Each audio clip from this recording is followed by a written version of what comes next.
تعریف اللہ کے لیے درود و سلام محمد علی محمد۔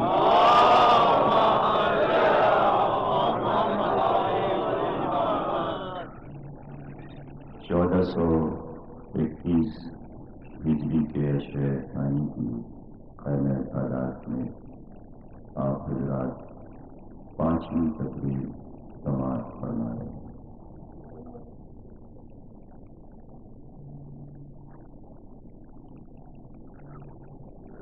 بلحاظ موضوع ہو سکتا ہے کہ کسی کو موضوع کا تسلسل سمجھنے میں دقت ہو، تو پھر واضح کر دوں کہ موضوع پرویز ممتاز صاحب نے بینر پہ لکھا ہوا ہے اور سامنے رہتا ہے۔ اب کہ موضوع دینے والا کوئی بھی موضوع دے،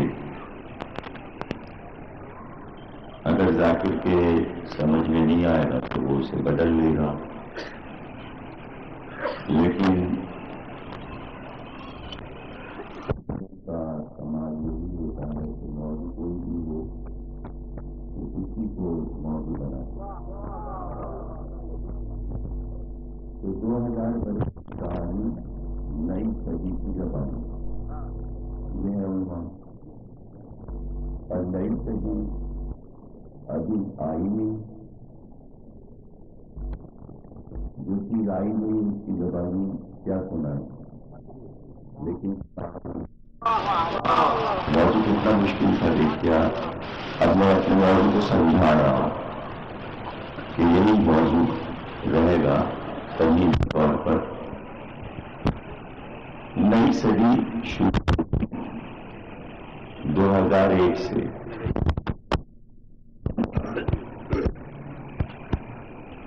ہم داخل ہو گئے 21ویں صدی میں، لیکن جب آپ گنیں گے 1 سے 10 تک تو 1 دہائی پوری ہوئی۔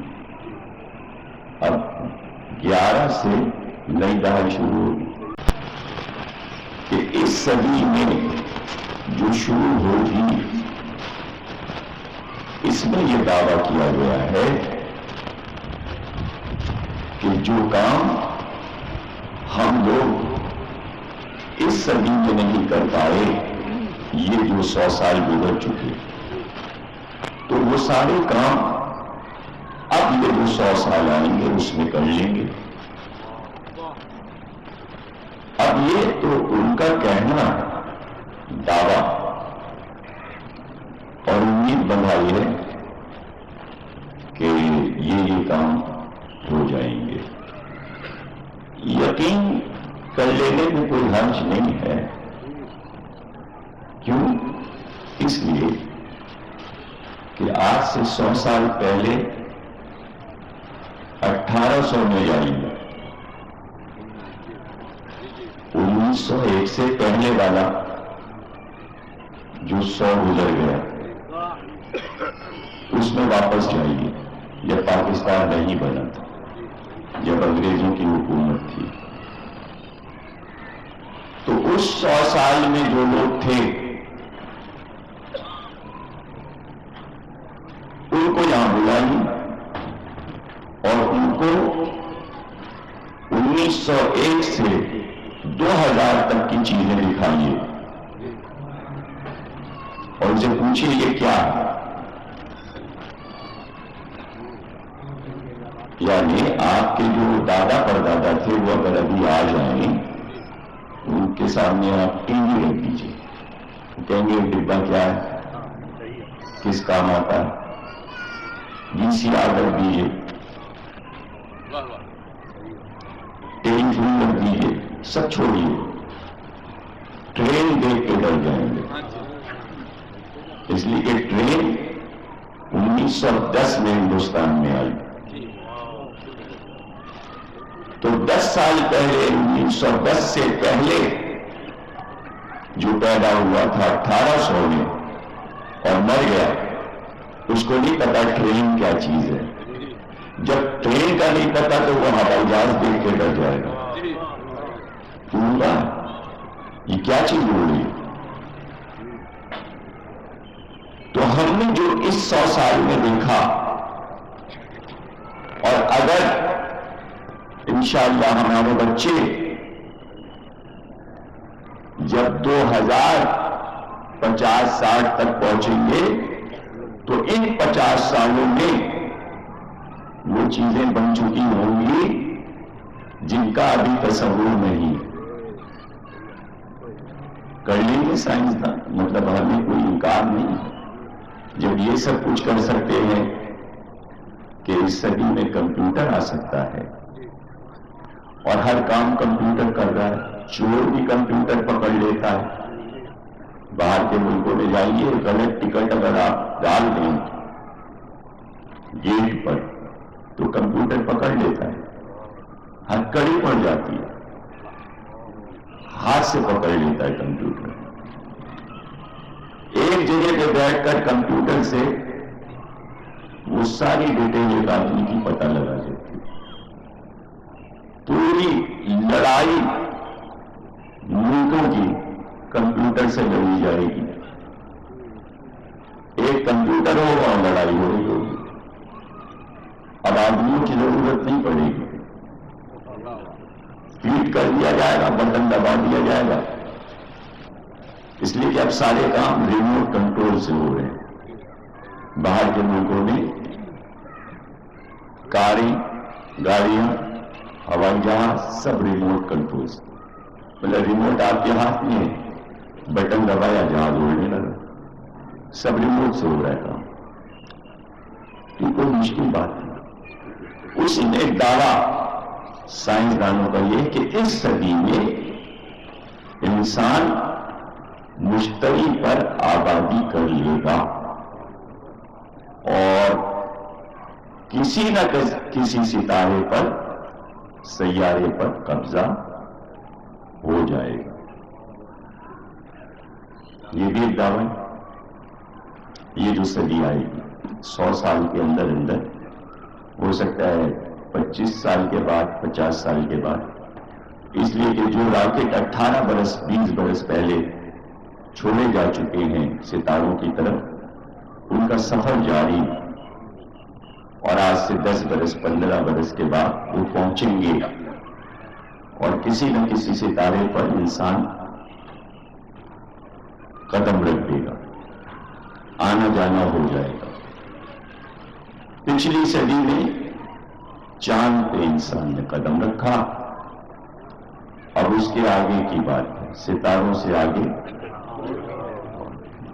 یہ ثابت کرنا چاہ رہا ہے انسان۔ لیکن شاعری بھی بڑی عجیب چیز ہے۔ شاعر جو بات کہتا ہے وہ اپنے سے 100 سال آگے کی بات کہتا ہے، جیسا کہ ابھی آپ اسد ترابی صاحب کو سن رہے تھے کہ الہام ہوتا ہے ان شعراء پر، اور اسد ترابی صاحب کو بہرحال لاہور کے بہت بڑے مرثیہ گو شاعر ہیں، اور ان کے کلام کو ہم نے بہت بچپن سے پڑھا اور بہت قدیم زمانے سے شاعری کر رہے ہیں، اور ان کے لوحے مرثیہ سلام کراچی تک میں پڑھے جاتے ہیں۔ ان کی محبت کی وہ آج تشریف لائے۔ شاعر جو دنیا دیکھتا ہے وہ سائنسداں نہیں دیکھ پاتا، اس لیے کہ سائنسداں اس بات کا قائل ہے کہ کام کرو تو کام ہوگا۔ شاعر کو محنت نہیں کرنا پڑتی، اس پر الہام ہوتا ہے، اسے قدرت کچھ عطا کرتی ہے۔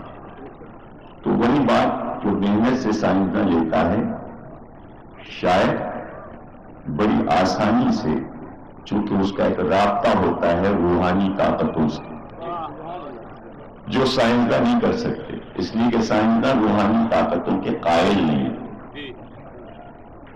جس دن قائل ہو جائیں گے تو اس دن یہ سارے کام بغیر ٹیکنیکل انجینئرنگ کے وہ کرنے لگیں گے جیسے پہلے زمانے میں انبیاء نے کیا. انہیں کچھ بنانا نہیں پڑتا تھا. حضرت عیسیٰ اشارہ کرے تو مٹی کا پرندہ سچ مچ کا بن کے اڑنے لگے. یہ وہ باتیں ہیں جو ابھی سائنسداں سوچ نہیں سکتا. آنے والی صدیوں میں کبھی اعلان ہوگا کہ ہم ایسا بھی کر لیں گے. سمجھ گئے نا؟ علمان تو سمجھ گئے نا کہ دعویٰ یہ ہے کہ آنے والی صدی میں انسان ستاروں پر قدم رکھ دے گا.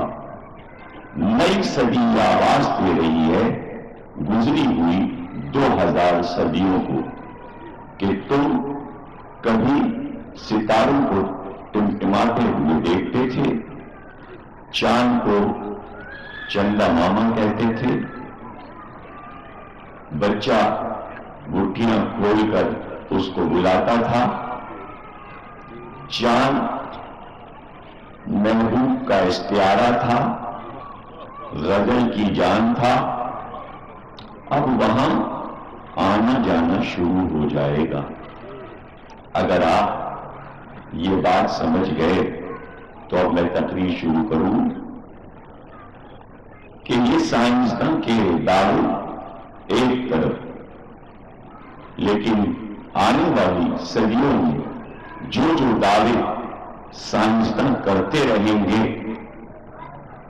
اس کی تمام تفصیلات پر آل محمد بول چکے.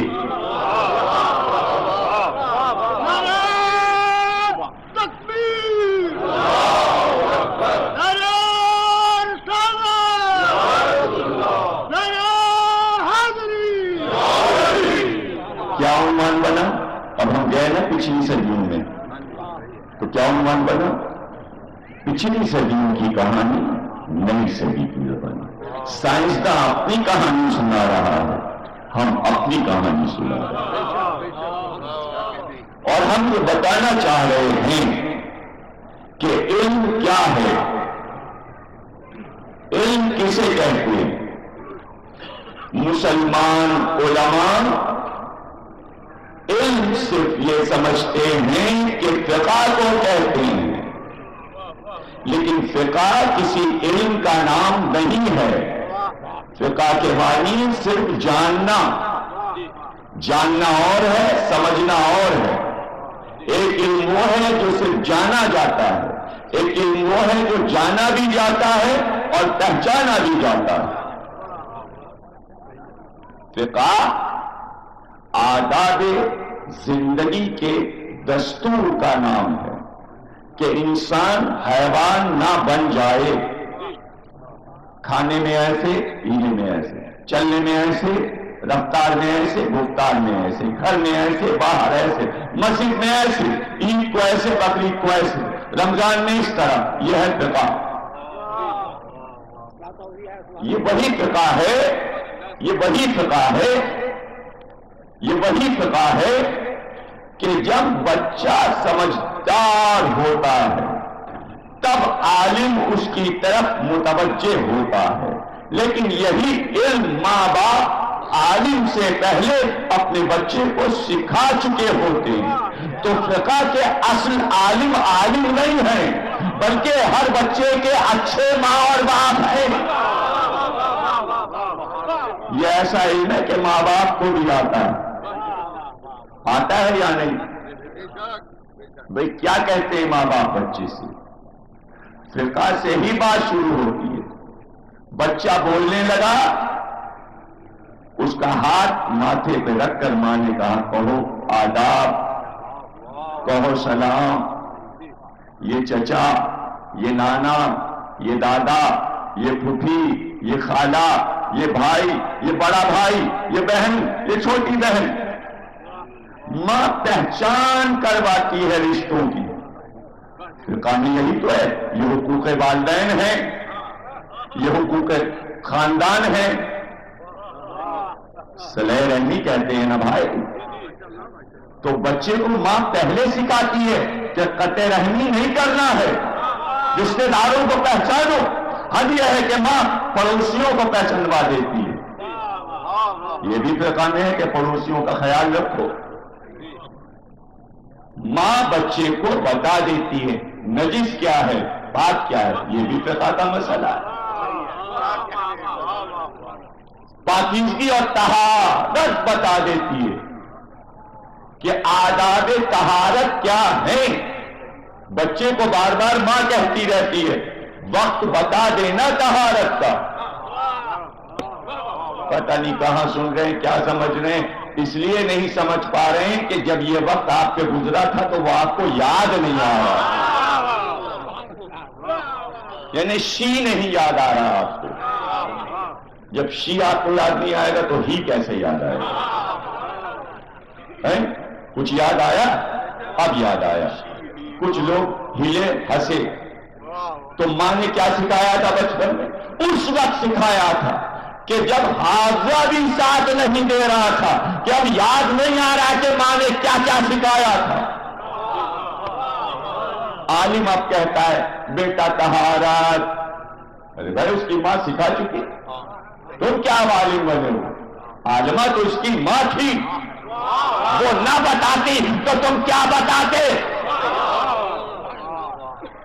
ماں نے سکھایا، باپ نے سکھایا، بتا دیا یہ آگ ہے، یہ پانی ہے، یہ حق ہے، یہ باطل ہے. سب ماں نے سکھایا. ماں سے زیادہ احسان فقی کا ہے؟ دعوے ہی دعوے ہیں، دعوے ہی دعوے ہیں. سکھانے کی بات کوئی نہیں کر رہا، بلکہ لڑائی اس پر ہے ہماری چلے کہ تمہاری چلے، ہمارا بل کہ تمہارا بل. بل ہی خطرناک ہے، اس لیے کہ بل میں سے جو نکلتا ہے تو اس کا انجام سوا رونے دھونے کے کچھ اور ہوتا نہیں.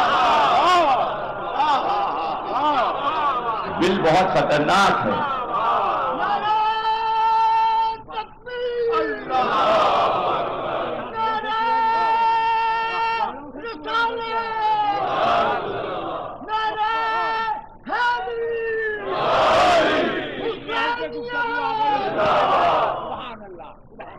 شریعت بل، شریعت بل سمجھ رہے؟ لڑائی اس پر ہے ہمارا بنایا بل. سکھانے کا کہاں انتظام ہے؟ سکھانے کا انتظام ذرائع ابلاغ پہ ہوتا ہے. یہ تو کوئی مطالبہ نہ ہوا کہ 4 چینل کھل گئے ہیں پاکستان میں تو کوئی ایک چینل دے دیجئے جہاں پاکستان کے عوام کو آداب زندگی اور انسانیت سکھائی جائے. اس کی تو گفتگو ہوتی نہیں. اور سکھائے کون؟ سبق سکھا دینا اور ہے، سبق سنا دینا اور ہے، سمجھانا اور ہے. سمجھانے کا فن سب کو نہیں آتا تو بیٹھے کون اور سمجھائے کیسے؟ لڑ لو، اس پہ لڑ لو کہ حنفی فقہ ہو کہ حنبلی فقہ ہو، کہ مالکی فقہ ہو کہ شافعی فقہ ہو. بریلوی گروپ چلائے حکومت کہ اہل حدیث چلائے. اس میں 5 سواروں میں فقہ جعفری بھی گھس جاتے ہیں. ہماری بھی فقہ ہے، چھوڑی آپ کہاں سب کے ساتھ جاتے ہیں. آپ کو فقہ سے کیا ہے؟ 1400 سال سے یہ سارے عوام کیا کسی مدرسے میں جا کے فقہ سیکھتے تھے؟ حسین یہ سکھا رہی ہے، یہاں سکھانے کی ضرورت نہیں، سب زبانی یاد ہے، سب کو زبانی یاد. حسین کے صدقے میں سب کو زبانی. جہاں سکھانے کا انتظام نہیں ہے وہاں جھگڑا ہے، وہاں جھگڑا رہنے دیجیے. آپ ان کے پاس سکھانے کا انتظام نہیں تو وہ چاہتے ہیں اسمبلی میں سکھائیں، اس لیے کہ اسمبلی میں کرسیاں چلتی ہیں، جھگڑے ہوتے ہیں. اسمبلی میں فقہ کی زیادہ ضرورت ہے، اس لیے کہ قرآن یہ کہہ رہا ہے اپنا گھر نہ بناؤ، غریبوں کا گھر بناؤ. اسمبلی والے اپنا محل پہلے بناتے ہیں چاہے وہ بعد میں ضبط ہو جائے، غریبوں کے مکان نہیں بناتے. غریب کچی آبادیوں میں رہے, جھگیوں میں رہے, جھوپڑی میں رہے, نالے پہ رہے, گلی میں رہے, سڑک پہ رہے, فٹ پاتھ پہ سوئے, ہم محل میں رہے. یہ علی سے سیکھو کہ کچے مکان میں رہ کر کسی کو سڑک پہ علی نے نہیں سونے دیا. یہ علی سے سیکھو کہ بس فخر ہے علی کو کہ اس کے دور حکومت میں کوئی رات ایسی نہیں گزری کہ پورے عرب میں کوئی بھوکا سویا ہو. کوئی بھوکا نہیں سویا. تو یہ مسائل ہیں مسلمان ملکوں کے اور پاکستان کے بھی. بہرحال کوشش ہے کہ پاکستان کے حکومت کے نظام کو بیوروکریٹس نے تباہ کیا ہے. آج کا بیان مین ہیڈنگ اخباروں کی. ہم بہت جلد بیوروکریٹس کو مجبور کر دیں گے کہ وہ عوام کے خدمت گزار بنے. یہی علی نے نہج البلاغہ میں کہا. آ رہی ہے نا دنیا علوم علی کے بعد, تو یہی میں بتا رہا ہوں کہ صرف فقہ سے کام نہیں چلے گا. علی کی نہج البلاغہ لاؤ, علی کے خطبے لاؤ, تاکہ انسان انسانیت سیکھے. سائنسداں ستاروں کی بات کر رہا ہے, آپ نجس اور پاک فقہ کا لیے بیٹھے ہوئے. جو اس کی ماں سکھا چکی, حق و باطل اب سکھائیں گے آپ. ماں سکھا چکی, اسی لیے کہتے ہیں اللہ سب کو اچھی ماں دے. ماں وہ ماں ہے, ماں وہ ماں ہے جو سچی کنیز فاطمہ زہرا ہو, اور جو ماں یہ دعویٰ کرے کہ پیغمبر کی بیٹی کی کنیز ہو, اس کا بیٹا بھی حسین ہوگا. یہی علامہ اقبال نے کہا. بطول باشو پنہا شو عظیم اصل.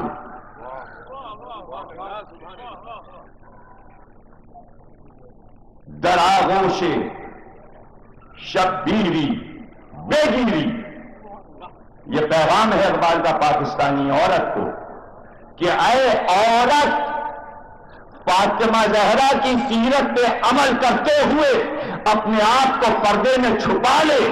جو عورت پردے میں چھپتی ہے اس کی گود میں شبیر جیسا بیٹا پھر آ جاتا ہے. یہ علامہ اقبال چیخ رہے ہیں. جہاں مائیں اپنی عصمت, اپنے حجاب کو, اپنی شرافت کو محفوظ رکھتی ہیں, ان کا بیٹا پھر دہشت گرد نہیں بن سکتا, قاتل نہیں بن سکتا, یزید نہیں بن سکتا. شریف انسان بنے گا اور پھر وہ سوچے گا کہ ہمیں انسانیت کی خدمت کرنا ہے, اپنے وطن کی خدمت کرنا ہے, اپنے ملک کی خدمت کرنا ہے, اپنے شہر کی خدمت کرنا ہے. وہ کسی کا گھر لوٹ کر اپنا گھر نہیں بھرے گا. ایک صحابی نے علی کے محل بنایا, علی کی دعوت کی. علی گئے, مکان کو دیکھا کہ یاد رکھو اگر کوئی زائد صرفے سے دولت زائد خرچ کر رہا ہے تو کہیں پر دولت غریبوں کی لوٹی گئی ہے تب محل بنا ہے. جہاں محل بناتے ہیں وہ ذرا, وہاں پھر غربا کا حق مارا جاتا ہے. یہ علی تھے جنہوں نے کہا کہ امیر اور غریب دونوں ایک دوسرے کو دیکھیں. اگر کسی کو اللہ نے دولت عطا کی ہے تو سمجھو دولت اس لیے نہیں دی ہے اللہ نے کہ تم اسے اپنے عیش و عشرت پہ خرچ کرو, بلکہ غریبوں تک پہنچانے کا تمہیں وسیلہ بنایا ہے اللہ نے. دولت مند یہ نہ سمجھے کہ یہ دولت ہمارے لیے ملی ہے. اللہ کہتا ہے اس لیے یہ دولت دی ہے. علی نے یہ پیغام پہنچایا کہ اس دولت کو اپنا مال نہ سمجھو, بلکہ تمہارے ذریعے سے اللہ کسی کی مدد کرنا چاہتا ہے. اور تم مدد کرو، پلٹ کر نہیں دیکھتے، پلٹ کر نہیں دیکھتے. کہاں ہیں یتیم، کہاں ہیں بیوائیں؟ جاؤ، جا کر دیکھو باہر کے ملکوں میں کہ انگلینڈ میں اگر کوئی ویلفیئر بن جائے تو نیشنلٹی مل جاتی ہے. انجمن کو، ویلفیئر کو حکومت کی طرف سے پیسہ ملنے لگتا ہے کہ یہ مدد کر رہا. کسی بھی مرض، ٹی بی ہے، کوڑ ہے، کوئی انجمن بن جائے، انگریز پیسہ دیتا ہے، ہاں مدد کرو. کتنی ویلفیئر ہے پاکستان میں؟ ایک ایڈی سینٹر کھل گیا ہے، مردے آ رہے ہیں جا رہے ہیں، بکرے آ رہے ہیں سڑ رہے ہیں، کام کرنے والے نہیں. کہاں کہاں وہ بڈھا جائے، کہاں کہاں جائے، کس کی شہر میں جائے؟ ہر شہر میں ویلفیئر ہو. اور اب یہ پیغام دے رہا ہوں اپنے ملک کو کہ پارٹیوں کا نام سیاسی نہ رکھو. اب رنگ بدل چکا. الیکشن اس بات پر نہیں ہوگا کس کی پارٹی بڑی ہے، اب پارٹی یوں بنے گی کہ جس لیڈر نے عوام کی زیادہ خدمت کی ہوگی وہ جیتے گا. پوری دنیا کا قاعدہ یہی ہے، امریکہ اور یورپ میں، کہ جس لیڈر نے عوام کے لیے زیادہ کام کیے ہیں لوگ اس کو ووٹ دیتے ہیں. یہاں کوئی بھی کھڑا ہو گیا پارٹی بنا کے اور خدمات پوچھو تو کچھ بھی نہیں. جتنے پرانے آپ کے سارے حکمراں گزر چکے ہیں، کوئی حاکم یہ دعویٰ کر سکتا ہے کہ ہم نے پاکستان کے عوام کی خدمت کی؟ جائیے یورپ والوں سے پوچھیے، امریکہ والوں سے پوچھیے، 2000 میل دور نکل جائیے، میدانی میدان ہے، وہاں پہنچیں گے، سڑک بھی تیار ہے، پل بھی تیار ہے. میں نے کہا یہاں تو آبادی بھی نہیں، یہاں یہ سڑکیں اور یہ پل اور یہ گیٹ اور یہ لائٹ اور یہ سگنل یہ سب کیوں لگا ہے؟ کہ یہ 200 سال پہلے کا انتظام گورنمنٹ نے کیا. یہاں ابھی 200 سال کے بعد آبادی ہوگی. یعنی انسان کے لیے آسائش کا سامان انگریز 2000 برس پہلے کر کے رکھ رہا ہے. نہیں، ابھی بات سمجھ میں نہیں آئے گیا. لوگ کہہ رہے ہیں ضمیر اختر نے اپنی خشک موضوع لیا. کل والے جملے، خشک کو تر بناتے ہیں اور تر کے بغیر خشک نہیں، خشک کے بغیر تر نہیں. اس لیے کہ قرآن میں خشک و تر کا قصہ ہے، صرف تر ہی تر نہیں ہے. کبھی کبھی جو کی روٹیاں بھی کھا لیا کرو اگر مرغے کھاتے ہو. اگر مولا کیسے کھاتے تھے؟ نمک سے جو کی روٹی. کچھ مزہ تھا نا بھائی جو کی روٹی میں. جو کی روٹی کھانے سے در خیبر اکھڑتا ہے، اور اگر صرف سونا ہے تو مرغے کھاتے رہو، کام ہی نہیں کرنا ہے تو جاگنا ہے نا بھائی. جو کی روٹی جگاتی، جو کی روٹی بازو بناتی ہے، جو کی روٹی دماغ تیز کرتی ہے. مرغے کھاؤ گے غبی ہو جاؤ گے، بکوکو کرتے رہو گے. اور کیا کرو گے؟ جو مرغے کی حرکتیں وہی کرتے رہو گے، مرغے کھاؤ گے. اور پوری قوم مرغے اور چرغے پہ لگی ہوئی ہے. کیا شوق سے چرغے کھائے جاتے. ارے کسی نے یہ کہا کہ فلاں جگہ دکان کھولی ہے جو کی روٹی کھانے آئیے. لکشمی چوک پہ دال چاول تو ہیں لیکن ہم نے نہیں سنا کہ مولا علی روٹی کھاتے تھے. ایک دکان جو کی روٹی کی بھی کھلی ہوئی ہے. کم از کم ذائقہ تو مل جاتا کہ جو کی روٹی ہوتی کیسی ہے. اب تک تو مسلمان نے چکھی نہیں. کہاں کھاتے ہیں لوگ؟ ہمیں سننے ہی نہیں آتا کہ یہاں جو پیدا بھی ہوتا ہے کہ نہیں. جو کی بات ہی نہیں ہوتی. اور اقبال کہہ رہے ہیں کہ اگر بازو مضبوط کرنا ہے تو نانے جمی کھاؤ. ایک آدھا ٹکڑا علی نے کھایا، خیبر کا در اکھاڑ لیا. جب کسی نے کھایا ہی نہیں تو در خیبر کیا اکھاڑے گا؟ باتیں کرتے رہیے، جہاد جہاد پوسٹر لگاتے رہیے، جہاد جہاد. یعنی باتوں میں جہاد ہے، بازو میں جہاد نہیں ہے. تو باتیں تو جو چاہے کر لیجیے.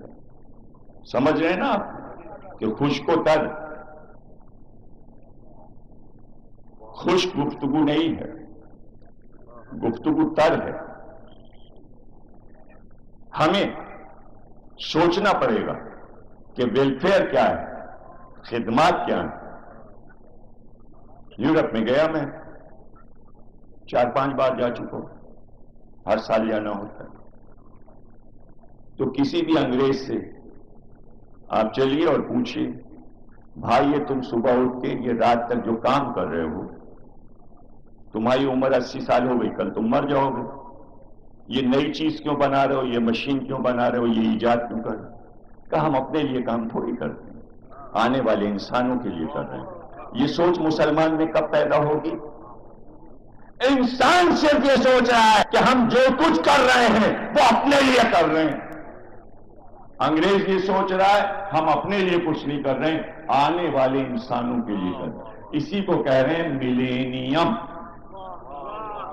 سائنسدان نہ رہیں گے، ستاروں پہ انسان پہنچے گا، کوششیں یہ کر رہے ہیں، عیش کرے گا آج سے 100 سال بعد والا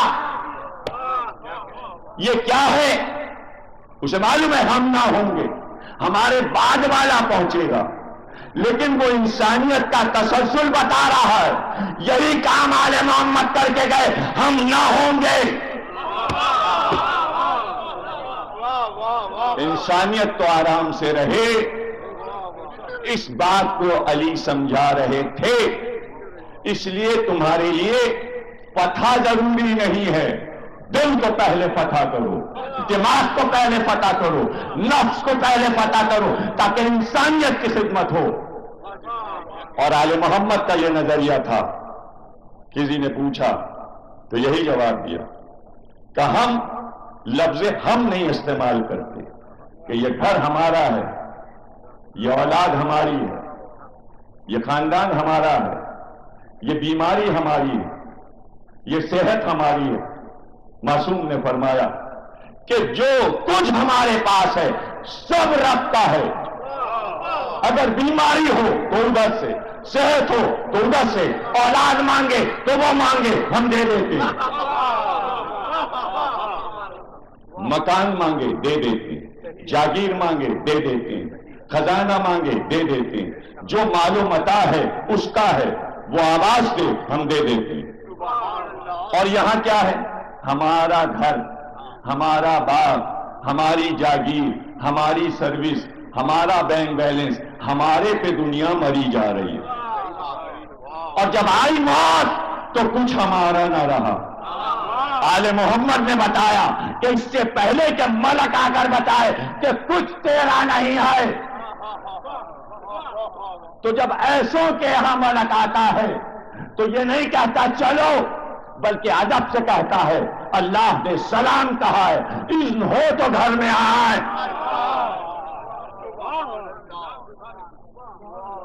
سمجھ رہے ہیں؟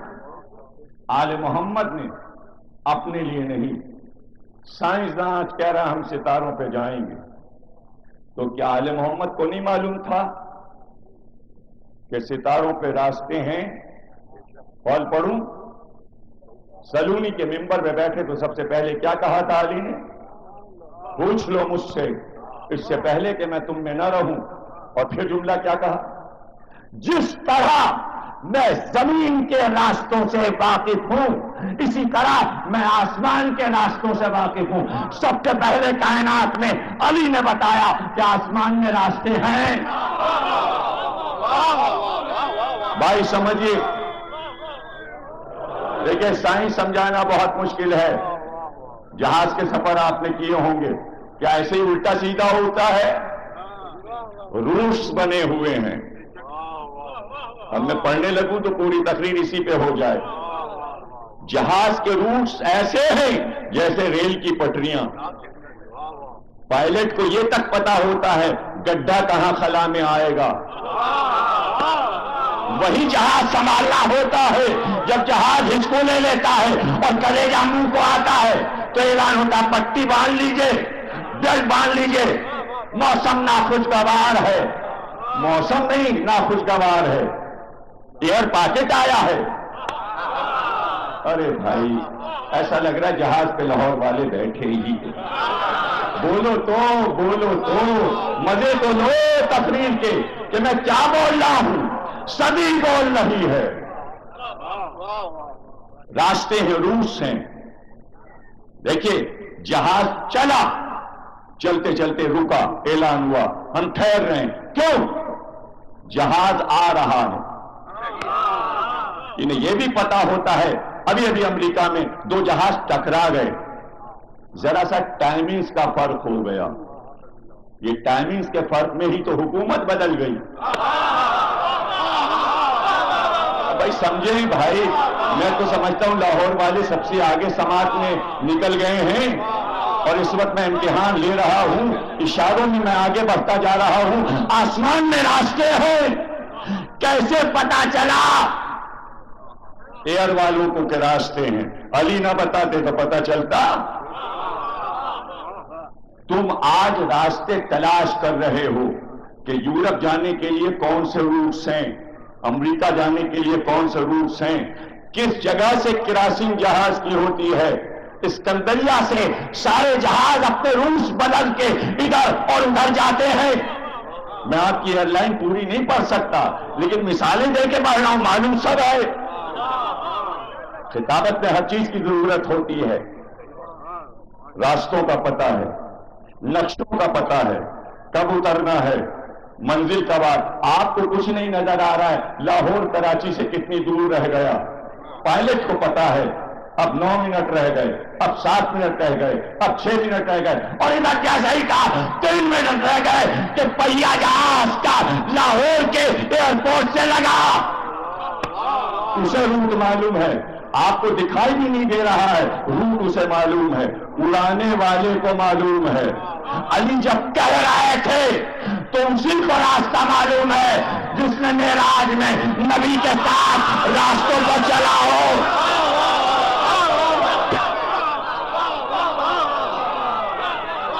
تو کیا پتا؟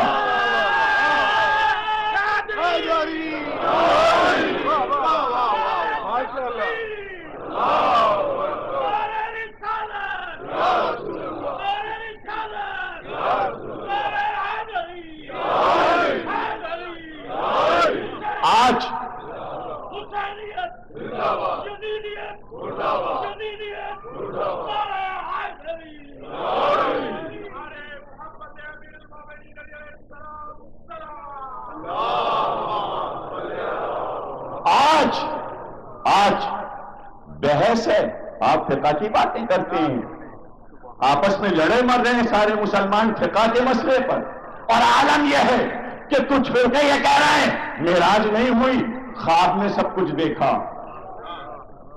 یہاں احترام محمد نہ ہو ایسی فقہ کو ہم کیا چاٹیں؟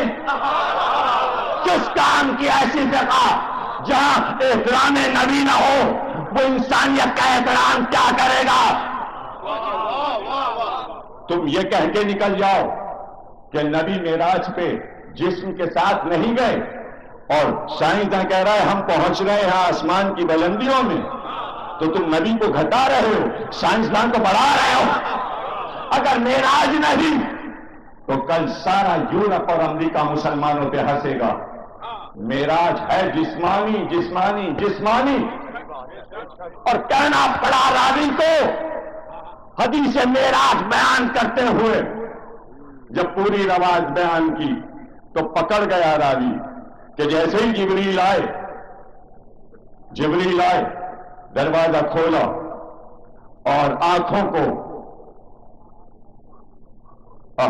مجھے سرور آیا، ایسے نہیں جگایا اٹھیے، اپنے پروں کو اپنی آنکھوں کو پیغمبر کے قدموں سے مس کرنا شروع۔ کیا لوری دے کر اٹھایا، کیسے آئے جبریل؟ کہا یاد کیا ہے حضور، دربار میں بلایا گیا، چین نہیں محبوب کے بغیر، انتخاب رات کا ہوا ہے۔ اسرا کہتے ہیں رات کے سفر کو۔ چلیے سواری بھی بھجوائی ہے، یہ بھی زحمت گوارا نہیں کہ سواری تلاش کریں، سواری وہاں کی ہے۔ اب راوی کو لکھنا پڑا کہ جیسے ہی نبی تیار ہو کر چلنے لگے تو جبریل نے جوتیاں نالینیں سامنے رکھ دی، اب یہ نالینوں کا ذکر وہاں تک آیا کہ جب وہ منزل آئی کعبہ قوسین کی تو چاہا کہ نالینیں اتاریں، آواز آئی یوں ہی آؤ۔ یہ تو موسیٰ سے کہا گیا تھا کہ یہ وادی طے ہے، جوتیاں اتار دو، آپ میں جوتیوں کے آئیے۔ تو سوال یہ معراج میں جوتیوں کی کیا ضرورت تھی؟ رکھی اس لیے گئی ہیں یہ تاکہ راوی کو یہ بتایا جائے کہ روح جوتی نہیں پہنتی، جسم جوتی پہنتا ہے، تاکہ یہ جوتیاں راوی کے سر پہ پڑے۔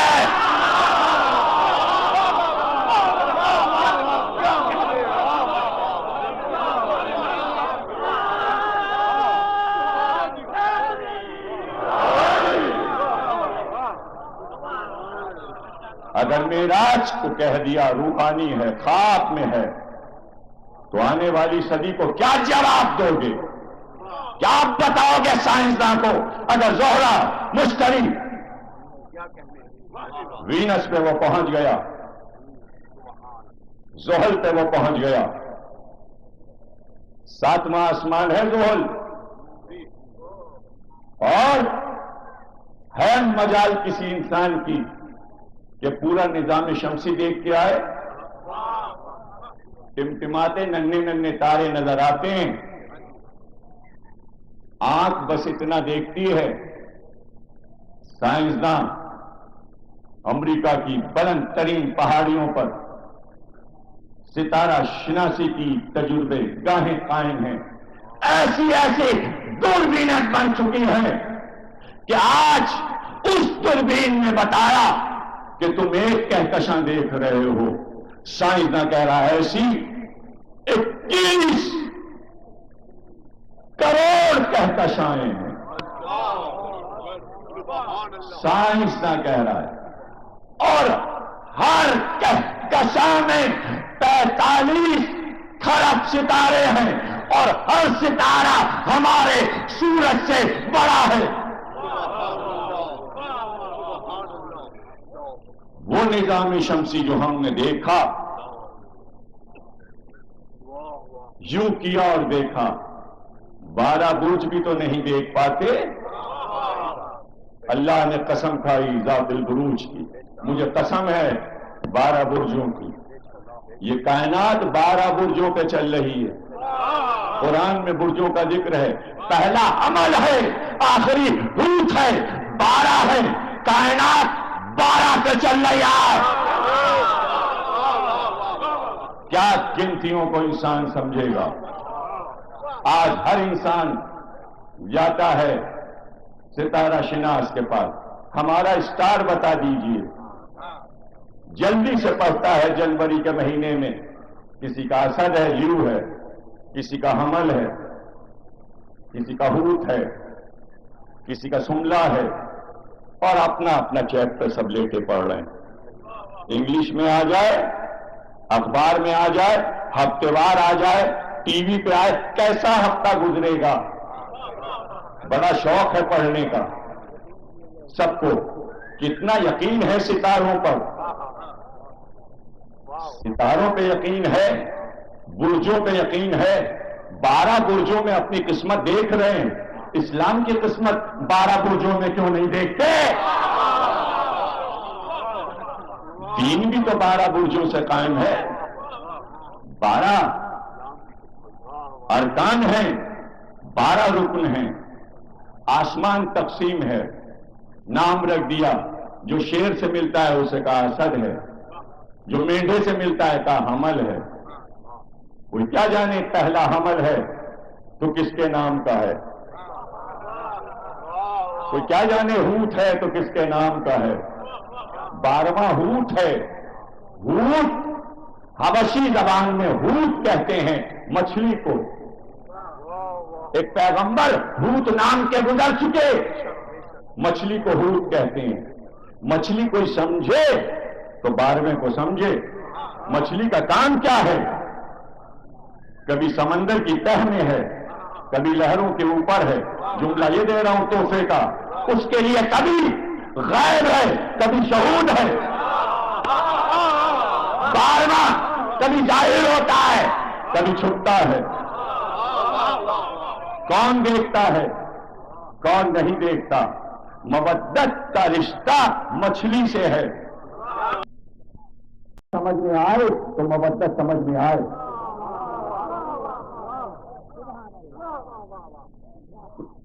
کوئی لا لكم عليه اجرا الا المودة بالقربى. اس چیز کو عربی نے سمجھایا کہ چیز کیا ہے. السمك في الماء. ٹھیک ہے مانی ساتھ ساتھ مچھلی پانی ساتھ مچھلی کی زندگی پانی الگ کیا. اب حلال کرنے کی ضرورت نہیں کہ اللہ اکبر کہہ کے اس کے گلے پہ چھری سے پانی سے الگ ہوئی حلال ہو گئی. یہی اس کا ذبیحہ ہے. آئی فقہ سمجھ میں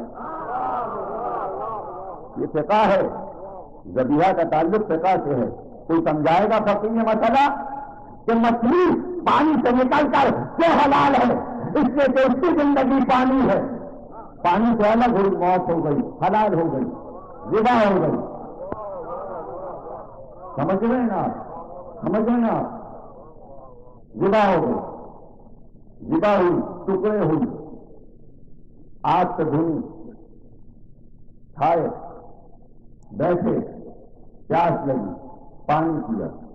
کچھ دیر نہ گزری پھر پانی پیا دوست نے کہا بہت پیاس مچھلی کھا لی. کیا ہوا؟ مر گئی ذبح ہو گئی کٹ گئی ٹکڑے ہو گئی. اب السمك في الماء. مچھلی پانی کا ساتھ نہیں چھوڑ رہی. کیا مطلب؟ مودت قربہ سے کیسی جیسے مچھلی پانی سے کرتی ہے کہ مر جائے کٹ جائے پانی کا ساتھ نہیں چھوڑتا. مر جاؤ کٹ جاؤ مگر مودت نہ چھوٹے ہیں.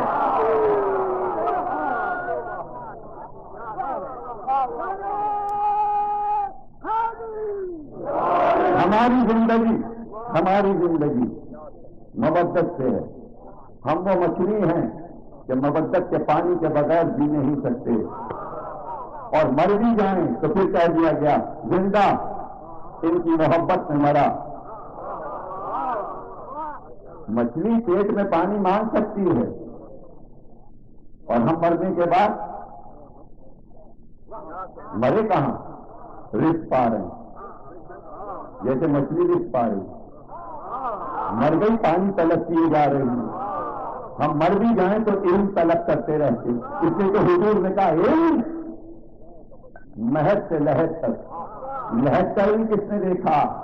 نہ جھولے کا دیکھا علم کسی نے نہ قبر کا علم دیکھا. حضور نے قول تو دیا کسی کے قول سمجھ میں آیا کہ جھولے سے قبر تک علم ہے. لیکن ہم نے نہیں دیکھا جھولے میں کسی بچے کو پڑھایا گیا ہو. جھولے کا علم سمجھنا ہے تو علی سے پوچھو کہ کلے اجدر کو کیا کیسے. جو خیبر کا کام تھا وہ جھولے میں کیا. اور قبر کا علم سمجھنا ہے تو پھر پہنچو قبر میں اور دیکھو علی نے کیسے اٹھا کر لکھایا ہے اور کیسے بتاتے جا رہے ہیں. اس سوال کا جواب یہ ہے یہ تلقین کیا ہے؟ قبر کا علم. جھولے کا علم کیا ہے؟ رو کر ماں سے دودھ طلب کرنا. نہ کوئی جھولے کا علم سمجھا نہ قبر کا علم سمجھا. یہ مجلسیں نہ ہو تو کون پیغمبر کے اس قول کی تصریح کرے گا اور کیسے سمجھ میں آئے گا؟ اگر مجلسیں سمجھ میں نہیں آ رہی مسلمانوں کے تو قیامت تک اپنی فقہ کسی کے سمجھ میں نہیں آئے گی. بیکار ہے پڑھتے رہو گدھے پہ لادتے رہو پڑھتے رہو مدرسے کھولتے رہو. سب سے بڑی دستہ سب سے بڑا مدرسہ حسین کی مجلس ہے. یہاں آؤ گے تو علم سمجھ میں آئے گا. 12واں حروف پہلا حمل 12 برجوں پر آسمان قائم ہے.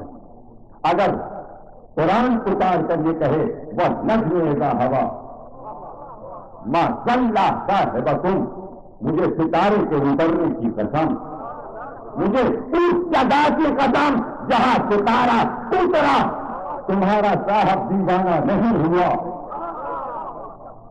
ستارے سے تعلق ہے. پیغمبر سے الزام لگا. ستارے کے اترنے کی جگہ کی قسم کھا کر پروردگار نے کہا ستارے کو تو سمجھو, ستارے کو تو سمجھو. یہ آیت ہے. حدیث جب آیت کے سامنے آتی ہے تو اگر سچی ہے حدیث تو آیت کے سامنے رکے گی ورنہ ہٹ جائے گی. سمجھ گیا؟ ہاں حدیث ہے. رسول نے فرمایا میرے اصحاب تاروں کی مانند ہے. ٹھیک ہے, لیکن آیت نے کہا تارا وہی تارا سعادت مند ہے. صاف تارا وہ ہے جو زہرا کی چوکھٹ پہ سجدہ کرے. تارا وہی تارا جو اترے تو چوکھٹ کو پہچانے. جملہ دوں میں نے نئی صدی کی کہانی, پرانی صدی کے قصے موضوع سمجھ گیا نا. اے سائنس نا, تارے کو جانا اور ہے, تارے کو در سے بلانا اور. سمجھے نا؟ یہ علم ایسا ہے, ستاروں کا علم جو ترقی کرتا جاتا ہے, ترقی کرتا جاتا ہے. اس کے کئی رخ ہیں. اسی سے علم نجوم بھی ہے, ایسٹرونامی بھی ہے. ستارہ کون سا کہاں پر ہے, اس کی چال کیا ہے, کس ستارے کے ملنے سے کیا اثرات ہوں گے, یہ ہے سائنس. علم نجوم بھی ہے. آج سیکھا لیکن بہت کم لوگوں کو معلوم ہے کہ حضرت نوح کی قوم جو تھی وہ ستارہ پرست تھی. سبا کہتے ہیں عبرانی زبان میں ستارے کو. قوم سبا, سبائی, سابعون نوح کی قوم کو کہتے تھے جو ستاروں کی پوجا کرتے تھے. انہیں کو نوح سمجھا رہے تھے. کشتی میں ہے سارا راز, تبلیغ کشتی سے کی ہے. کشتی بنوائی گئی, کائنات کی پہلی کشتی بنی. آج دستور ہے جب پانی کا جہاز چلتا ہے تو ستاروں کو دیکھتا ہوا چلتا ہے. کمپاس یہ بتاتا رہتا ہے کہ قطب ستارہ کدھر ہے, ہمارا رخ کدھر ہے. ابھی آتے ہیں ابھی ہوائی جہاز اڑا رہے تھے, اب پانی کے جہاز کے کپتان بن گئے. سمجھانے کے لیے سب کچھ بتانا پڑتا ہے کہ کیپٹن جہاز چلا رہا ہے, سمندر کی لہروں پہ جا رہا ہے. اتنا بڑا سمندر, سمجھ کا پتہ نہیں. ستارے راستہ بتا رہے ہیں, ستاروں کا نقشہ راستہ بتا رہا ہے. اب سمجھ میں آئی بات کہ آسمانوں کا راستہ کبھی کبھی زمین والوں کے بھی کام آتا ہے.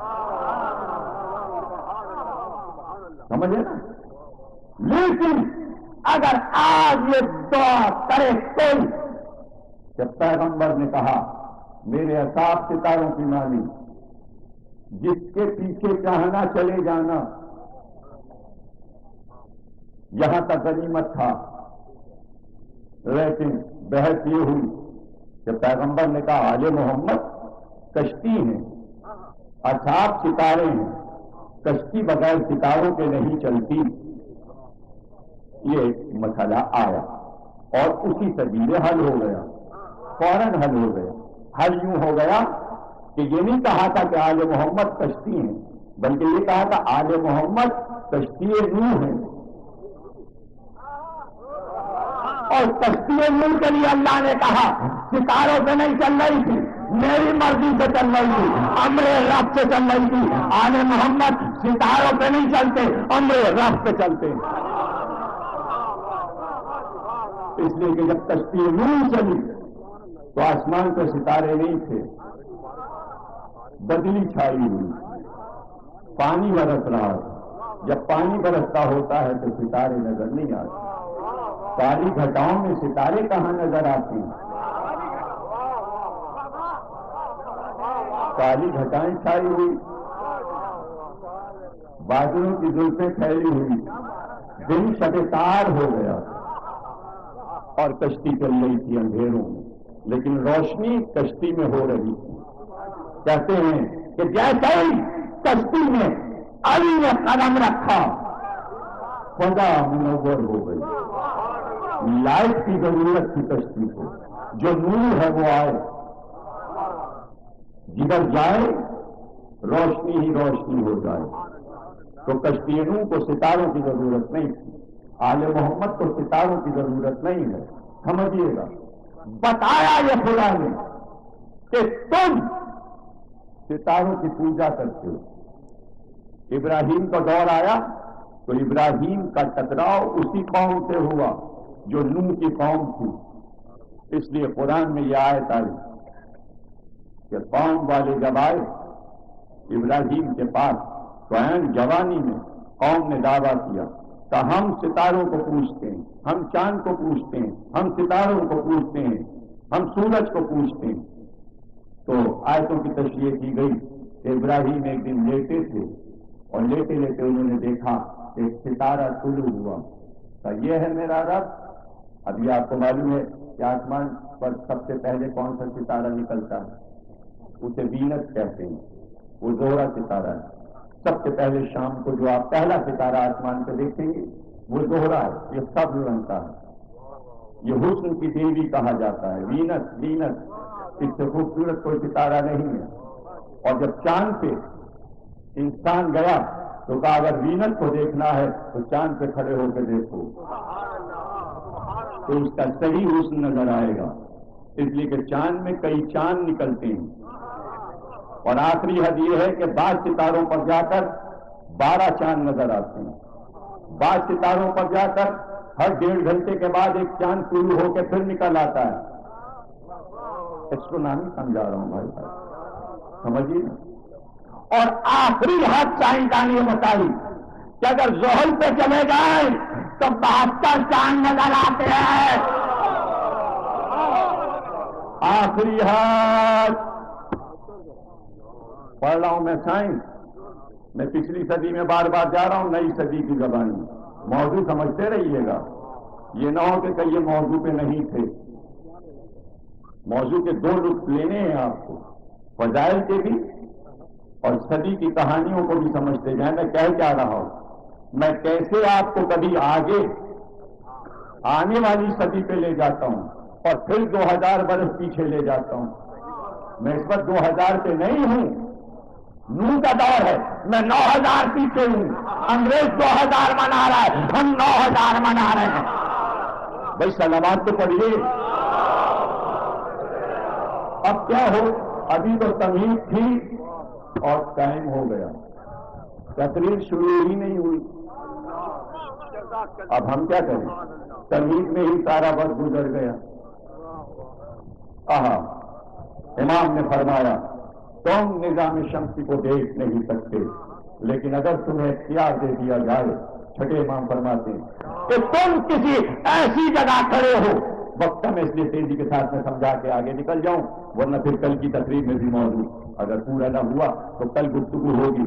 اگر تم ایسی جگہ کھڑے ہو جاؤ کہ پورا نظام شمسی دیکھو، اپنے دنیا کے گولے کی ہیبت دیکھو، وہاں سے تمہیں پورا مشتری نظر آئے، پورا عطارد نظر آئے، پورا زہرہ وینس نظر آئے، سورج نظر آئے، چاند نظر آئے، تو اگر تم اس ہیبت ناز گولوں کو دیکھ لو کہ جو اپنے مدار پر مستقر پر گھوم رہے ہیں اور اس کے ساتھ ساتھ ایک دوسرے کے گرد بھی چل رہے ہیں، تو اس وقت ہر سیارہ حد یہ ہے کہ تمہاری زمین خلا میں اپنا سایہ ڈالتی ہے، اور اس مستقل سائے کو اگر تم دیکھ لو تو تمہارا جگر پھٹ جائے، دل خون ہو کے بہ جائے۔ اس زمین کے سائے کو دیکھو، وہ سب پڑتا ہے اور تکونا ہوتا ہے اور کئی لاکھ میل لمبا ہوتا ہے۔ کئی لاکھ میل کوئی دیکھ سکتا ہے؟ ہم ایک میل نہیں دیکھ سکتے یہاں بیٹھ کر، آگے 1 میل پر کیا نظر آ رہا ہے ہمیں پتہ ہی نہیں، تو ہم کئی لاکھ میل کا سایہ کیسے دیکھ سکتے ہیں؟ اور وہ سایہ سب زمرد کا ہے، اور سایہ جہاں جہاں زمین کا پڑتا ہے اس پر بھی اللہ کی مخلوق رہتی ہے، اور اسی کو کوہ قاف کہتے ہیں۔ قصوں میں لوگوں نے پریوں کے کوہ قاف کو کوہ قاف سمجھا، یہ سائنس ہے۔ کیا سمجھائے گی آنے والی صدی؟ کیا سمجھائے گی؟ نجومی آ گیا، چھٹے امام نے فرمایا کیا ہے حساب تیرا؟ کیا ہے حساب؟ کہ یہ ستارے ہیں، ان ستاروں سے حساب کرتا ہوں۔ امام ایک بار خاموش ہوئے ستاروں کا نام سن کر، کہا تیرا حساب کیسے صحیح ہو سکتا ہے؟ کہا کیوں؟ صدیوں سے اس پہ حساب ہو رہا ہے ان ستاروں پہ۔ کیا ستارہ سکینہ سے واقف ہے؟ ستارہ سکینہ سے واقف ہے تو پہلی بار نام سنا ہے؟ کہاں صحیح ہے؟ جب تک ستارہ سکینہ کا پتہ نہ ہو علم نجوم کوئی جان نہیں سکتا۔ اور روئے زمین پر اس وقت صرف دو خاندان ہیں جو ستارہ سکینہ جانتے ہیں، یا ہمارا خاندان یا ہندوستان کا ایک برہمن خاندان۔ صدیاں گزر گئی، تب یورپ اور امریکہ نے کہا نیپچون دریافت ہو گیا، نیپچون کے بغیر حساب غلط ہو رہا تھا، ستارہ سکینہ کا نام نیپچون ہے۔ کل کوئی نہیں جانتا تھا ستارہ سکینہ۔ امام نے کہا سب حساب غلط ہوا، اسی لیے امام کا ہر بتایا ہوا حساب صحیح ہے۔ اس لیے کہ امام نے بتایا کہ اگر ابراہیم یہ کہیں کہ یہ ہے ہمارا خدا، لوگوں نے کہا دیکھیے ستارے کو خدا کہہ دیا، مفسرین نے بحث کی، پھر چاند نکلا کہ یہ ہے ہمارا خدا، وہ نہیں دوں گا، پھر سورج نکلا کہا یہ ہے ہمارا خدا۔ لوگوں نے یہ لکھ دیا معاذ اللہ ابراہیم نے شرک کیا، کبھی ستارے کو خدا کہا، کبھی چاند کو خدا کہا، کبھی سورج کو خدا کہا۔ مسلمانوں کے یہاں شرک بہت جلدی ہو جاتا ہے، لکڑی کو چھو لیا شرک ہو گیا، گھوڑے کو چھو لیا شرک ہو گیا، امام باڑے کو چھو لیا شرک ہو گیا۔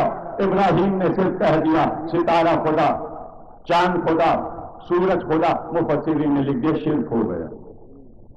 پیغمبروں کو جو نہ چھوڑیں وہ آپ کو کیا چھوڑیں گے؟ اس لیے کہ آپ بھی تو پیغمبروں والے کام کرتے ہیں۔ اب یعقوب رو رہے تھے، آپ بھی رو رہے ہیں، تو آپ چھوڑ دیجیے نا، پیغمبروں کے کام کیوں کر رہے ہیں؟ اور اگر کر رہے ہیں پیغمبروں کے کام تو پتھر تو کھائیں گے۔ ہر پیغمبر نے پتھر کھایا، یا یہ کام چھوڑ دیجیے۔ اور جب یہ کام آپ کو کرتے رہنا ہے تو تیار رہیے، پتھر بھی کھانا ہے، کافر کا فتویٰ بھی اوڑھنا ہے، الزامات بھی لگیں گے، روکا بھی جائے گا۔ کشتی منا رہے تھے کہا دیوانے ہو گئے، پیغمبروں کو دیوانہ بھی کہا گیا۔ آپ نے ماتم شروع کیا، کہا دیوانے ہیں، جنونی ہیں۔ تو بھائی پیغمبری الزامات تو لگتے رہیں گے آپ پر، ان چیزوں کے لیے بھی تیار رہا کیجیے، یا اپنی پیغمبرانہ شان چھوڑ دیجیے۔ اور وہ آپ چھوڑنے کو تیار نہیں، اسی سے تو آپ اترتے ہیں کہ شاہی ہماری ہے، پیغمبر کے پاس تک نہ ہو لیکن اللہ کا نمائندہ ہے۔ آپ کو اثر یہ ہے کہ سب اپنے اپنے نمائندے ہیں، ہم اللہ کے نمائندے، ہم اللہ کے نمائندے ہیں، وہ کر رہے ہیں جو اللہ نے چاہا، اور بتا رہے ہیں دنیا کو کہ کیا کرنا چاہیے، سکھا رہے ہیں۔ غور کیا نا، لگ گیا الزام ابراہیم سے، لیکن نہیں دیکھا منظر، ساری قوم آئی، ابراہیم گاؤ کیا تبلیغ کر رہے ہو؟ ہم خدا مانتے ہیں ستارے کو، چاند کو، سورج کو۔ قوم کے پاس کھڑے ہوئے، ستارہ نکلا، اب دیکھیے گا اشارہ، آیتوں کو سمجھنا آسان نہیں جب تک معصوم نہ سمجھے۔ تم یہ کہتے ہو کہ یہ ستارہ ہمارا خدا ہے؟ ابراہیم نے کہا یہ ہمارا خدا ہے۔ تم یہ کہتے ہو کہ یہ ستارہ ہمارا خدا ہے؟ تم یہ کہتے ہو کہ یہ چاند ہمارا خدا ہے، ہمارا خدا ہے؟ تم یہ کہتے ہو یہ سورج ہمارا خدا ہے؟ جب ستارہ نکلا ابراہیم نے کہا یہ تو ڈوب گیا، ہم ڈوبنے والے کو خدا نہیں مانا۔ تفسیر قرآن سمجھنا آسان ہے، بغیر منظر نگاری کے آیت سمجھ میں نہیں آتی۔ اور منظر کیسے سمجھ میں آئے؟ پیغمبر نے منظر بنایا تھا، صرف یہ نہیں کہا تھا علی مولا، پورا منظر بنایا۔ پہلے ممبر بنایا، پھر بلندی پہ گئے، پھر ہاتھ پہ اٹھایا، پھر انگلی کا اشارہ کیا، ہاذا، یہ ہے منظر رکا ہوا ہے، منظر رکا ہوا ہے۔ سائنس کو آگے جانا تھا، آپ منظر کو روک لیتے ہیں، ریموٹ کو دبایا، جس منظر کو چاہا روک لیا۔ مجلس میں یہی تو ہوتا ہے، جس منظر کو ہم نے چاہا روک لیا۔ ابھی غدیر کا منظر رکا تھا کہ پھر یہ ابراہیم کا منظر، ریموٹ تو ہمارے ہاتھ میں ہے، آپ کے ہاتھ میں ہے، ایسے منظر کون دکھائے گا؟ اور جب تک منظر نہ ہو آج سمجھ میں نہیں آتی۔ ابراہیم نے کہا ہم ڈوبنے والے کو خدا نہیں کہتے، ستارہ ڈوب گیا تو اچھا یہ ستارے سے بڑا ہے، یہ ہے خدا، انتظار کیا یہاں تک کہ چاند بھی ڈوب گیا، اب سورج نکلا کہ یہ خدا چاند سے بڑا، سورج بھی غروب ہو گیا، کہ ڈوبنے والوں کو خدا مانتے ہو؟ دلیل قائم کی تھی حضرت ابراہیم، سمجھے نا، دلیل قائم کی تھی۔ لیکن اگر نبی کسی قوم کو سمجھانے کے لیے بھی کوئی جملہ کہہ دے تو یاد رکھیے اللہ کبھی نہ کبھی اس کو سچ کر دیتا ہے۔ ابراہیم نے زہرا کو دیکھ کر کہا تھا یہ خدا، تو حقیقی خدا نہیں مجازی خدا کہا تھا، یعنی صرف اشارہ کیا تھا یہ خدا، تو یہاں اشارہ بھی سچ بن گیا۔ بھائی یہ جس ممبر پہ ہم بیٹھے ہیں نا، یہ ممبر کس کا ہے آپ کو پتا ہے؟ کس کا ہے؟ اظہر حسن زیدی مرحوم آل اللہ مقامہ کا۔ جب اس منزل پر وہ آتے تھے جناب سیدہ کی شادی پڑھتے ہوئے تو یہ جملہ کہتے تھے، وہ جملہ آپ سنا دوں۔ اللہ نے کائنات کی عرش اعظم کی ساری مخلوق کو دیکھا اور آواز دی علی کا رشتہ لے کر نبی کے گھر کون جائے گا؟ جملے سن لیجیے، ان کے زیدی صاحب پہ سنا رہا ہوں، ان کے چاند سورج تاروں کا ذکر آ گیا تو زیدی صاحب یاد آ گئے، دو جملے ان کے سنا کے آگے بڑھ جاؤ۔ اب میں نے اعلان کر کے غلطی کی کہ ٹائم پورا ہو گیا، کچھ لوگ گھڑی دیکھنے لگے، اگر اعلان نہ کرتے تو آپ سمجھتے ابھی 10 منٹ ہوئے۔ اب آپ سوچیں حالانکہ میں واضح کہوں پکا، جب اعلان کر دیتا ہوں کہ ٹائم ہو گیا تو میں اتر جاتا ہوں، لیکن اب شیخ حیدر صاحب کی مجلس ہے، ان کی ایک فرمائش ہے کہ جناب سکینہ کا حال سنائیے گا۔ میں ستارے سکینہ تک آ چکا تھا، ربط ہو چکا، لیکن بات تو پوری سمجھا دوں۔ زیدی صاحب نے کہا، اللہ نے کہا کون جائے گا؟ سورج نے کہا میں اپنی کرنوں کا چہرہ بنا کر رشتہ لے کر جاؤں گا، علی کا رشتہ لے کر پیغمبر کے گھر جاؤں گا۔ اللہ نے کہا ہٹ جا، آج علی اور فاطمہ کی شادی ہے، جلنے والوں کا آج سامنا نہیں۔ زیدی صاحب کے جملے سنا رہا ہوں بھائی، ممبر انہی کا ہے۔ اس امام باڑے کا نام بھی خیمہ سادات انہوں نے رکھا تھا، 25-26 سال پڑھا، روح ان کی یہاں آتی ہے، اسی ملتا ہے، اپنے امام باڑے میں نہیں آئیں گے کیا؟ ان کی بیگم بھی آتی ہیں مجلس میں، سمجھے نا؟ تو جملے آپ ان کے سن رہے ہیں جو یہاں کا قدیم ذاکر تھا، تو ذرا ہوشیاری سے سنیے گا۔ ایک بار کہا اے چاند میرے چاند جائے گا علی کا رشتہ لے کر نبی کے گھر؟ چاند نے گھبرا کے کہا میں تیرے محبوب کی گلی میں نہیں جاؤں گا۔ اللہ نے کہا کیوں؟ کہ تیرا محبوب انگلی اٹھاتا میں کٹ کے رہ جاتا۔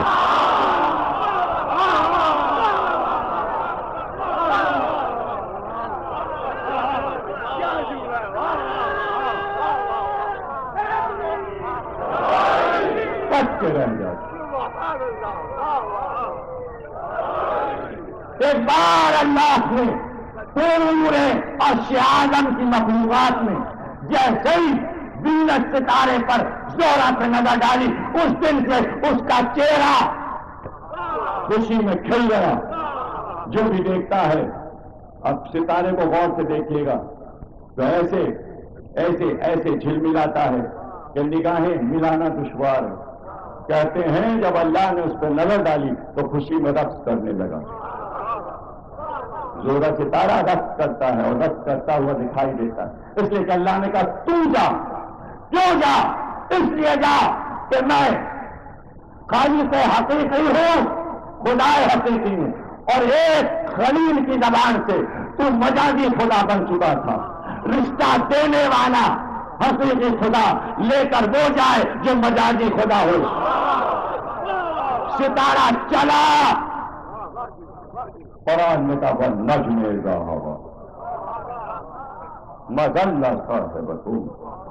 ستارہ چلا، بیوی صحن کھانا میں تسبیح ہاتھ میں لی، ستارے نے جگہ چھوڑی، بیوی نے کہا اللہ اکبر اللہ اکبر.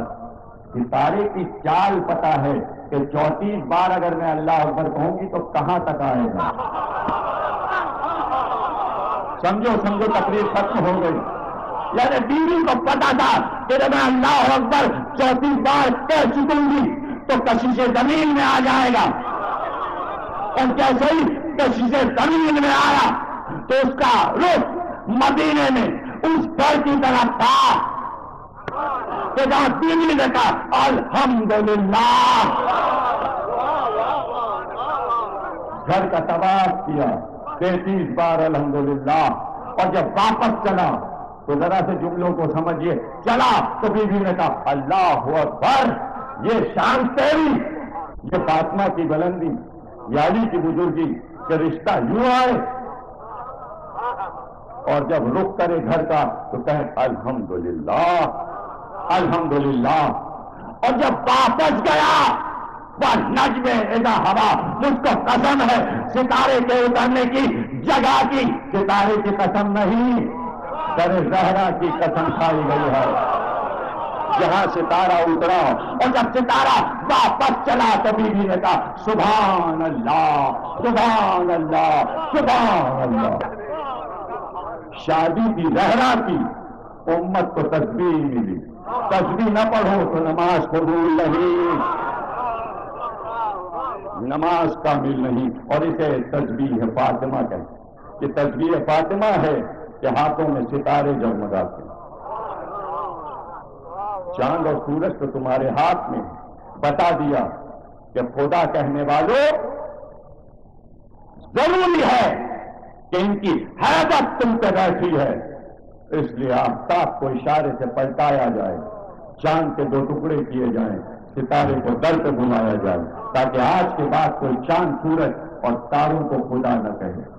آج کی صدی کا سائنسداں کہتا اس پہ ہم نے قدم رکھ دیا، کل تم سے خدا کہہ رہے تھے. تو آل محمد نے پہلے چاند کو توڑ کر سورج کو پلٹا کر ستارے کو اتار کر بتایا یہ سب ہمارے تابع ہیں، تمہارے تابع نہیں ہیں. یہ نئی صدی کی زبانی، پرانی صدی کی کہانی. صلوات پڑھیے گا. کیا تیرا حساب صحیح ہوگا؟ تو ستارے سکینہ نہیں جانتا. ایک ستارہ ہے جسے ستارہ سکینہ کہتے ہیں. قرآن میں لفظ آیا ہم نے اپنے پیغمبر پہ سکینہ نازل کیا. قرآن میں آیت آئی ہم نے موسیٰ کو تابوت سکینہ دیا تھا. قرآن میں اس لفظ کا ذکر ہے. حسین نے اپنی سب سے چھوٹی بیٹی کا نام سکینہ رکھا. کچھ لمحے اگر زائد لے لوں تو معاف کیجیے. اب ظاہر ہے کہ فرمائش ہے اور اسے کامل کر رہا ہوں. مسائل میں زیادہ دیر نہیں پڑتی، بات کامل ہو جائے گی. آج کے لیے کافی. فضائل ابھی تمام نہیں ہوئے، کل کی تقریر میں کامل کروں اس لیے کہ وقت کامل ہو. گفتگو ختم ہوئی. حسین نے شعر کہا تھا جس کا ترجمہ یہ کہ مجھے وہ گھر اچھا نہیں لگتا جس گھر میں رباب اور سکینہ نہ ہو. جب رباب سکینہ کو لے کر اپنے باپ کے گھر چلی جاتی ہے تو میں انتظار کرتا ہوں وہ بچی آئے جسے سینے پہ سلا کر مجھے سکون آتا. سکینہ کے معنی ہے وہ بیٹی جو باپ کو سکون آتا.